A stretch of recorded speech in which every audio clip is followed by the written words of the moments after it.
আজকে আমি রুই মাছ রান্না করব একটু অন্যরকম কিন্তু অনেক টেস্টি। দিয়ে দিয়েছি পেঁয়াজ বাটা, আদা বাটা, রসুন বাটা, হলুদ, মরিচ এবং জিরের গুঁড়া, পরিমাণ মতো লবণ আর তেল। এখন মশলাটা কষিয়ে নিচ্ছি। আসসালামু আলাইকুম, সবাই কেমন আছেন? আমি তো আলহামদুলিল্লাহ ভালো আছি। তো আমার মশলাটা বেশ সুন্দরভাবে কষানো হয়ে গেছে। আমি আবার একটু পানি দিয়ে কষিয়ে নিচ্ছি। প্রতিদিন মাছ ভেজে রান্না করতে হয়, আজকে কিন্তু আমি একদমই ভাজবো না, মাছটাকে কাঁচাই রান্না করব। তো আমি মাছের টুকরাটাকে একদম ছোট ছোট পিস করে নিয়েছি। আমি রুই মাছ নিয়েছি, আমি দেখিয়ে দিচ্ছি কেমন পিসগুলো করেছি। ছোট ছোট পিস হওয়ার কারণে মশলাটা কিন্তু খুব দ্রুত মাছের মধ্যে ঢুকে যাবে। তো এবার আমি মাছগুলো দিয়েও একটু কষিয়ে নিব।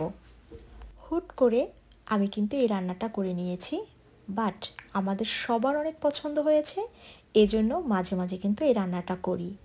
তো একরকম ভাজা মাছ খেতে খেতে একদিন যখন অন্যরকম একটু রান্না করেছি, সবাই কিন্তু বেশ পছন্দ করেছে। খুব আলতো হাতে মাছটাকে কষিয়ে নিতে হবে, আর না হয় কিন্তু মাছটা ভেঙে যেতে পারে।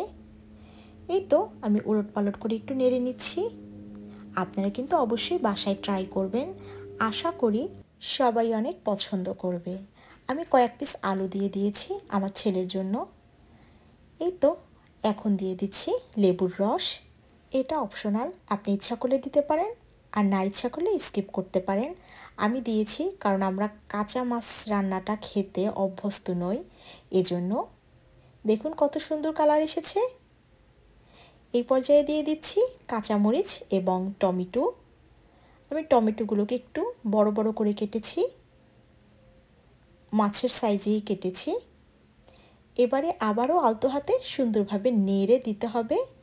আর এই রান্নায় কিন্তু বেশি পানি দেওয়ার দরকার নেই, মাছের পিসগুলো ছোট, তাই অল্প পানিতেই কিন্তু সিদ্ধ হয়ে যাবে।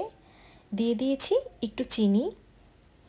কষানো শেষ, এবারে পরিমাণ মতো পানি দিয়ে মাছটাকে সিদ্ধ করে নিচ্ছি। এই তো অলমোস্ট হয়ে এসেছে। এখন দিয়ে দিচ্ছি ধনেপাতা।